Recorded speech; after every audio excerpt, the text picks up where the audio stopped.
In this video, sponsored by Lancaster Insurance, we've got to get this engine ready to fit to that Fox, and stage one is going to be clearing the passageways out. We've had Coca-Cola sitting in the engine. Don't want to leave it in there too long, so we're now going to blast the Coca-Cola out. Oh, you might notice I'm wearing a Power Less is More 2CV hoodie. It's a prototype. You can purchase them at Redbubble, but to be honest, we're not overly thrilled with the quality. If you have a look at that, the print quality just doesn't seem quite what I hoped, but they are available should you want one.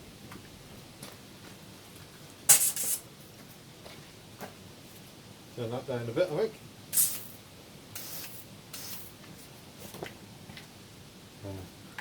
Line it up on the hole and stand back.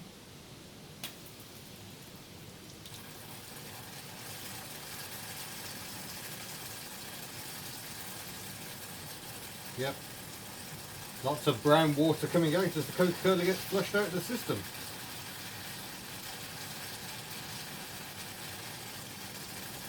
Oh yes, I can see lots of muck in that.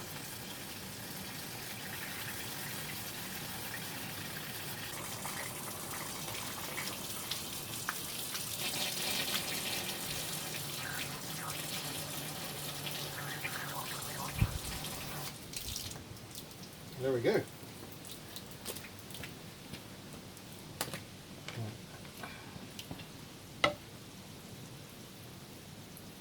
Hopefully all that will make for a happier engine. I'll leave that here to dry out a bit, I think. Well, today is Sunday, and today is the day I was meant to be going off-roading in the 2CV. Some of you may have seen that on the community tab or on social media. We even had a vote over which of my cars should go off-roading, and you all decided the 2CV. Well, not all of you, it was 57% I think in the end.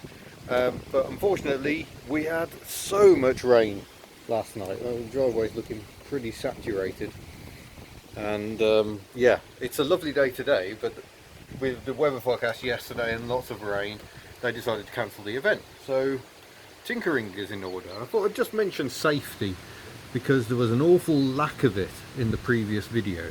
It wasn't until I watched the footage back that I noticed just how close that petrol can was, which was open, to the sparks that were being generated every time I connected the HT leads. Frankly, I was very lucky, and as much as everyone wants a viral video that's really exciting of some disaster, I don't want that in my house. And remember, this is part of the house. The office is up there, the hub nut merchandise is up there, my computer is up there. A fire would be undesirable, I think. So let's get cracking with some more work on the engine. So one of the key things to do today is to remove this core plug. I've never removed one before, and there's various violent methods for getting one out. I'd be quite interested to see what the water jacket looks like in there.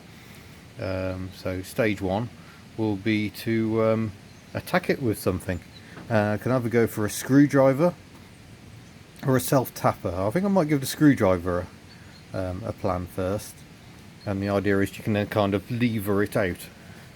So I shall put my gloves on and set to with a violence.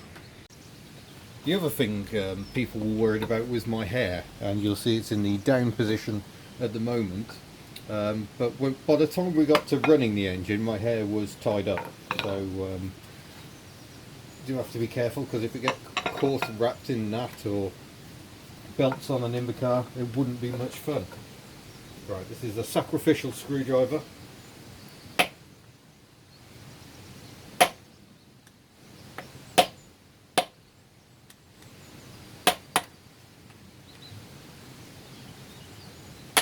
might be a bit blunt. Alright, we seem to be getting in.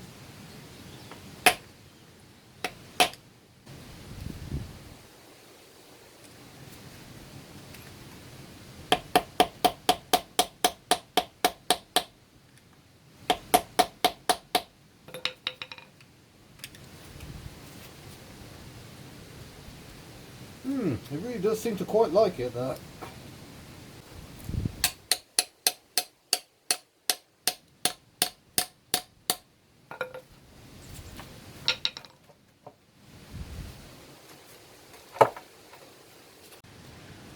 Oh gosh, this has been some effort.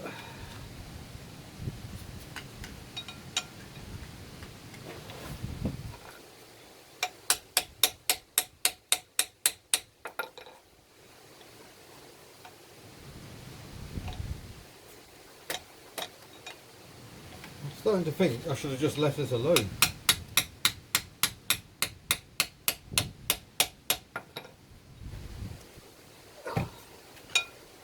Come on.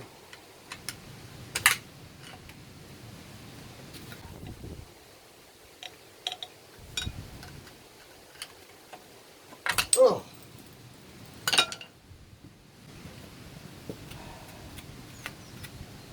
Oh, all that to remove that. I think I've ended up damaging the housing a bit more than I would have liked, so let's hope the new one is going to fit without a fuss. Let's clear some of the crud out of there. Bits of metal and silt that got caught up there. And just address that surrounding it as well. Deary me. Try and suck some of the crap out, but the good news is the waterways don't look too silted up, so that's encouraging. So yes, by heck of that caused some damage. Oh, hopefully this will be alright. Right, I've spared you the sight of watching me try and battle ponks. You can't really get that, or nuts rather. But see if we can get the water pump off. Sharp whacks with a piece of wood are probably in order at this point.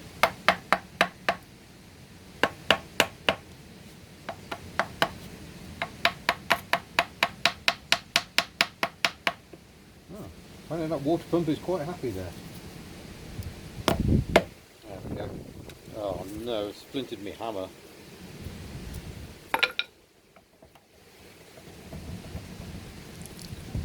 There we go, more beautiful water. And yeah, we'll be putting a new gasket on that. Yeah, that kind of shows you why changing the water pump is a good idea. That's a manky old mess. So we shall bin that and hope Adam has supplied a new gasket as well. Now I'm going to get the thermostat housing off. Those 11s, or 7/16 in the old money. Well, at least none of the thermostat housing bolts have snapped off, because that can be a right pain. Been there and done that before on minis. Interesting, we don't really seem to have a gasket there. I was expected a gasket on that one, but no. Does look like perhaps there was a bit of blue sealant used. Yeah, again, a very rusty thermostat. Ugh. Better off out of it. Right, let's move that a bit that way. I'll just show you inside. See, there's not much sediment build-up at all, but we will give it a quick blast out anyway. The Coca-Cola probably wouldn't have reached that level. There's the thermostat housing. Again, that's fairly clean. Most of the rust you can see is actually just remnants from the impeller, I think. So we shall get onto the core plug at the back, and yeah, lovely clean coolant coming out there. What we want to see. Should probably have moved the tools before doing that, but there you go. So far, so me. Oh yeah, you can see lots of oily sheen on what's coming out, so this is well worth doing. There we go. And the reason for these core plugs at the back is that's where the aluminium comes through for the casting. I would have thought there would have been core plugs on the rest of it, but that seems to be the only one I've found so far. There's certainly no core plugs over this side. Maybe they used other exit points for doing the block itself. Anyway, we shall let that dry off and get a core plug fitted. Right, no idea if this is the right way of doing this or not, but we'll give it a go. A socket about the same size as the core plug, line it up, give it a smack.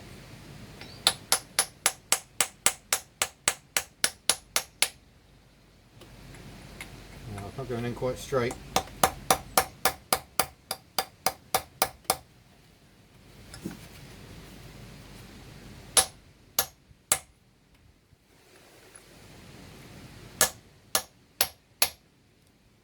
No, it's definitely going in.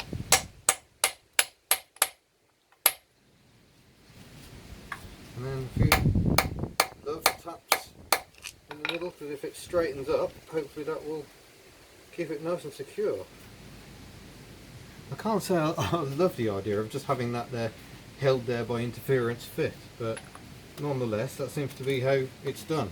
So one smack with that, and we'll give it another smack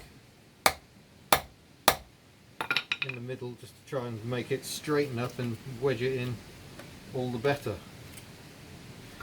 I'm not sure I get on with these water-cooled engines. I mean, what the hell are people thinking? I should have taken that bit of hose off before. That remnant was just sitting on it. But look at the state of that. Gonna have to get a new thermostat housing. So I might take all this off again, otherwise the gasket runs the risk of binding to the block. Ugh. And another issue I have is I've got my lovely new water pump, but it hasn't got a gasket. And while I could just go for a splodge of sealant and hope for the best, I'd rather just have the right gasket, I think. Might be saved. We have a gasket. It was in the pack of goodies. It just wasn't in the same bag as the water pump. So perhaps we can get that fitted after all. Right, just thought I'd have a quick nose in the engine bay to see what's stopping us getting the engine in. This brake pipe isn't looking brilliant, although it might be alright if I just grease it up. Perhaps it isn't as rusty as I thought. But that's part of the old engine mounting, and it's very much in the way. There should be a nice threaded hole like on this side, but instead it looks like the old mounting is just ripped apart. So I've got to try and find a way of getting that to turn. If I had a welder I could just weld something onto it and spin it, but I don't. So I've given it a soak in penetrating oil, not that much penetrating oil can penetrate really where it is, and I shall have to give that one some thought. That may be one to consider after tea, but it does kind of highlight that it's a long way to go really. We're not just going to throw this engine in and go for a drive immediately. Inevitably with car restoration you just find more and more stuff that needs sorting out, so that's a bit frustrating, but I'm glad I looked before we were about to sling the engine in. Right, well, we're all wired up for another test drive. I just want to give it a run just to see if I can get it to draw fuel. You see we've got some attempt at safety this time. We've got the fuel can covered up, we've got what I think is the input plumbed in, and it's clear pipe, so I'll be able to see if it starts drawing fuel. I filled the fuel bowl on the carburetor, so that's ready to go, and then I think that's the output that loops up to the carburetor. All loose at the moment, but let's see if it works. Put my spark barrier in place.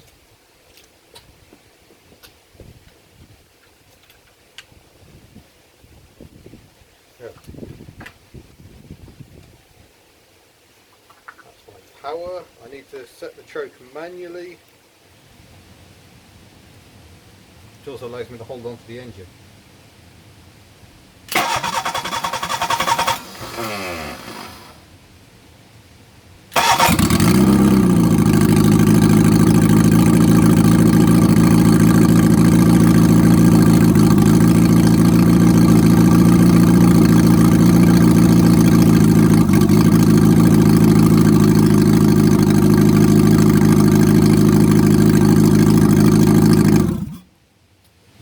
Used up the fuel in there, it's not drawing the fuel through, so either I've got the connections the wrong way around or that's not how it works. No, I can't get the fuel system to draw at all, and I think I might just get another fuel pump because that ain't working. Well, hello and welcome to a few days later. I think the last time I did any video was on Sunday, possibly Saturday. Unfortunately, I've been full of flu, and I've just seemed to be over the worst of it. The temperature has actually stabilised. I've spent 2 days lying on the sofa feeling utterly broken, and unfortunately Mrs. Hubnut has been similarly unwell. Fortunately, some overlapping timings, so we've been able to look after each other, but it means there's been absolutely naff all progress. However, I've been sent more stuff from people's garages. A set of Imperial sockets. That's one piece. That's 2 pieces. And here's 3 and 4. I'm certainly sorted for Imperial sockets, which is brilliant because I don't have many. So thank you to Philip for sending those. Some of them are even 6-sided, which is good. It means less slippage. So yeah, incredible generosity. Thank you, Philip. And I know someone else has said they've got a set of Imperial spanners they're not using anymore, so they're going to be sending those my way. I mean, thank you. It's wonderful. I also have a fuel pump, which I actually bought with my own money. Hopefully that I can get that engine drawing fuel itself. I would like to do that before it goes in. Hopefully it actually has the arrows on, so I know I'm definitely plumbing it in correctly. So that's all good. That's got gaskets and instructions. And I must also say thanks to Adam in the Reliant Owners Club yet again, because he's also sending some more bits. And at the moment I'm even struggling to remember what those bits are. No, I'm looking at the engine. Oh, thermostat housing was one of them, because the old one is very bad. I can't even find it, but I've already shown you anyway. So yeah. So I think I'm going to end this video here with me in a slightly broken state and parts gently being amassed. And yeah, we should say there has been some progress. We've got that core plug-in at the back. And interesting, I posted some pictures of that online and people were saying it was fitted incorrectly, because there are different types of core plugs, and some have the curve on the outside and some have the curve on the inside, and some have locking rings to hold them in place and some don't. They're all very different. That is how it should be done. So yeah, Adam's also been sending me pictures of wiring and hoses of a kitten. He's got a kitten he's working on at the moment, and stuff like that. Information absolutely invaluable because it helps me work out where stuff goes. There's a lot of coolant pipes. You'll notice we've got effectively a heated carburettor block to prevent carburettor icing. So there's coolant pipes there that link to here and here and here and heater here, and yeah, there's lots. And yeah, an awful lot to do, but we're getting there slowly but surely, and that's going to be the end of this video. So I'll say thank you very much for watching. Thank you especially to those who have either donated money to Hubnut, have bought merchandise, have supplied enormous sockets. It really does help, and yeah, it's lovely to have your support. There are times when you're slightly losing the will to live with these projects, and the support you lot out there really does help you keep going, especially when you're feeling all choked up and not very healthy at all. So yeah, thank you very much, and yeah, I look forward to seeing you in a future video where hopefully we can get this engine in. At the moment Mrs. Hubnut and I are in no fit state for lifting engines, so I shall see you in a future video. Farewell.